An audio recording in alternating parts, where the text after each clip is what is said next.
దయచేసి మళ్ళీ నేను ఎప్పుడు చెప్పేదే మళ్ళీ చెప్తున్నాను, తప్పుడు న్యూస్ని బయటికి తీసుకెళ్ళకండి. ఓకే, ఎందుకు చేస్తారు?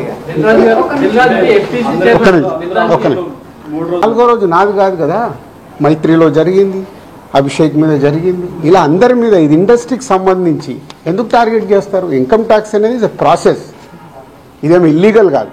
ఇన్కమ్ ట్యాక్స్ అనేది ప్రతి ఒక్కరికి, మీరు కూడా టీడీఎస్లు కడతారుగా, ఎందుకు కడతారు? అస్సలు తప్పు. ఇవే అంటున్నా, రాంగ్ న్యూస్లు మీ ఇష్టంకి వచ్చినాయి అనేసుకొని వేయడం ఎందుకు? అభిషేక్ అగర్వాల్ కూడా ఉన్నాడుగా, మైత్రి కూడా ఉందిగా, వాళ్ళకు ఉన్నదాని మీద 18 years అయింది. మా మీద సెర్చ్ జరిగి 18 years, ఏమో 2 years కాలే, 3 years కాలే. అంటే ఆఫ్టర్ 18 years చేసే వాళ్ళు ప్రొసీజర్, ఇన్కమ్ ట్యాక్స్ ప్రొసీజర్లోనే జరిగింది, ఎక్కడ ఏమీ లేదు.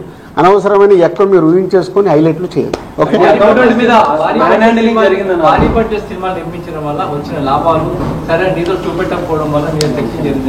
నా దగ్గర కాదండి, మొత్తం జరిగితే మళ్ళీ మీ దగ్గర అంటారేంటి? సో అన్ని జరుగుతాయి, ఇట్స్ ఎ ప్రాసెస్.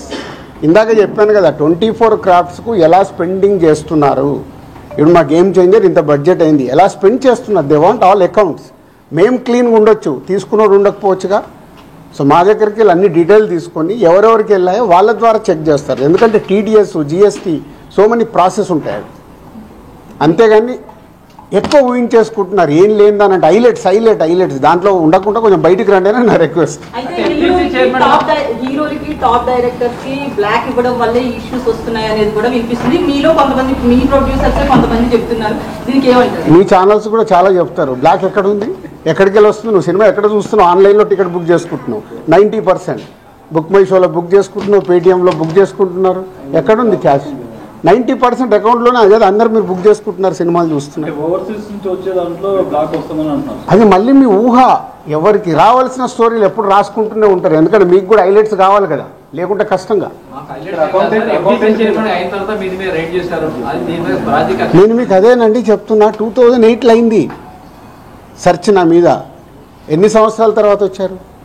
1, 2 ఓన్లీ నా మీదే అవుతే మీరు మాట్లాడేది రైట్. ఇండస్ట్రీలో చాలామంది మీద అయింది కదా. సో దీనికి దానికి లింక్ లేదు కదా.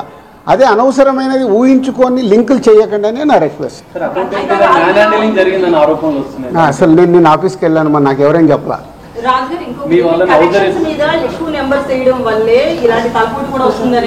అది మొత్తం ఇండస్ట్రీ అంతా కలిపి మాట్లాడతాం, అది నేను ఇండివిజువల్గా మాట్లాడకూడదు. అలాంటి ఏదైనా ఉంటే కరెక్ట్ చేయాల్సిందే, ఇండస్ట్రీ తరఫున కరెక్ట్ చేయాలి. 22 నుంచి మీరు ఐటీ ఫైల్స్ చేశారా సార్? ఎవ్రీ ఇయర్ ఉంటుంది. 22 నుంచి అంటే ఎవ్రీ ఇయర్ ఉంటుంది. అదే 22, 23 వరకు అసెస్మెంట్స్ అయిపోయాయి. 30% స్లాబ్ లోకి ఎంటర్ అయ్యారు కదా, దానికి సంబంధించి కూడా క్లియర్ ఉందా?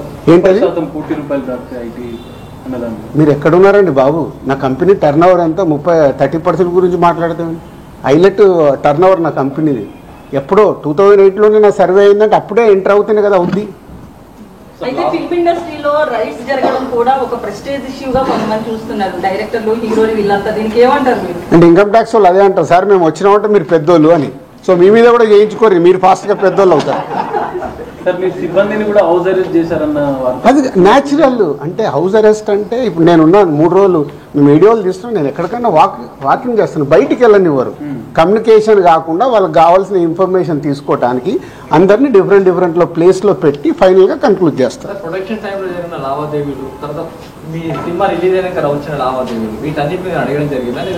అది ఆటోమేటిక్ అండి, అది ప్రాసెస్. వాళ్ళకి అదే అవగాహన చేసుకోవడానికి.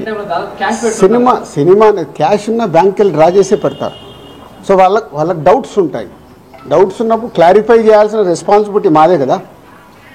సో అలా ఒక్కొక్కటి ప్రొడక్షన్ ఏంటి, డిస్ట్రిబ్యూషన్ ఏంటి, ఎగ్జిబిషన్ ఏంటి, ఎలా ప్రాసెస్లో ఉంటాయి అన్నీ ఎక్స్ప్లెయిన్ చేస్తూ వచ్చాను.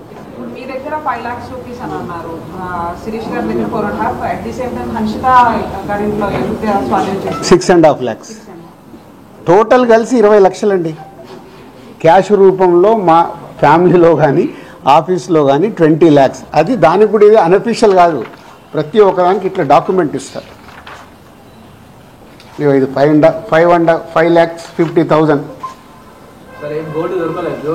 గోల్డ్ ఉంటుంది. ఏ లిమిట్లో ఉండాలో ఆ గోల్డ్ కూడా ఉంది అందరిది. యాజ్ పర్ రూల్ ప్రకారం ఎవరి దగ్గర ఎంత ఉండాలో అంతే ఉంది. మెయింటైన్ అంటే మేము రెస్పాన్సిబుల్ పర్సన్ కదా, ఏది మేము తప్పులో ఉండకూడదుగా. అంటే రైట్స్ జరగడం కూడా మీరు ఎంత క్లియర్ గా ఉన్నారనేది నిరూపణ తెలుస్తుంది కదా. ఇగో నా వైపు 77 లక్షలు. సో ప్రతి ఒక్కటి ఇట్లా ఇస్తారు వాళ్ళు డాక్యుమెంట్, పంచనామా చేసి ఇచ్చేసి వెళ్తారు. అందరికి క్లీన్గా ఉన్నాయి. అయితే ఎన్ఆర్ఐ నుంచి పొలిటీషియన్స్ నుంచి కొంత బ్లాక్ మనీ రావడం, దాన్ని ఎక్కువగా ఫిల్మ్ ఇండస్ట్రీలో పెట్టడం ఇలాంటివి జరుగుతాయి అంటారు కదా, దీని గురించి నాకు ఇప్పియరాదు, నేను తీసుకుంటా. మరి తక్కువ ఇంట్రెస్ట్లో ఎక్కువ ఇంట్రెస్ట్లో కడుతున్నాను నేను. సంక్రాంతికి వస్తున్న సినిమా మీద ఏపీ హైకోర్టులో ఒక పిటిషన్ అవన్నీ జరుగుతూనే ఉంటాయి. ఎంతసేపు నెగిటివ్ పాజిటివ్ మాట్లాడు. అవన్నీ ప్రాసెస్లో జరుగుతుంటాయి. ఎందుకు వేసారు? ఏది ఆగదుగా, ప్రాసెస్ అది జరుగుతుంది.